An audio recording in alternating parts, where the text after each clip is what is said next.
ভাইরে ভাই, এখানে এটা কি হচ্ছে কিছুই তো বুঝতে পারতেছি না। এটার জায়গার নাম হলো বাংলাদেশ, কুষ্টিয়া জেলা, ভেড়ামারা থানা।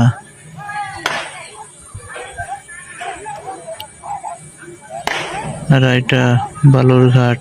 এখানে সব কি হচ্ছে কিছুই তো বুঝতে পারতেছি না। এই মানুষগুলো এখান থেকে দৌড়ে যাচ্ছে, আবার দেখছি কাছে আসছে। এখানে কিছুই তো বুঝতে পারতেছি না। এই ঘাটে অনেক পানি বাড়তেছে, দেখতে পাচ্ছেন এই ঘাটে পানি বাড়তেছে। কি পানি, অনেক পানি এই ঘাটে।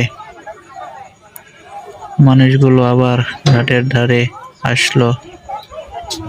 এখানে আমি কিছুই বুঝতে পারতেছি না এখানে আসলে কি চলতেছে।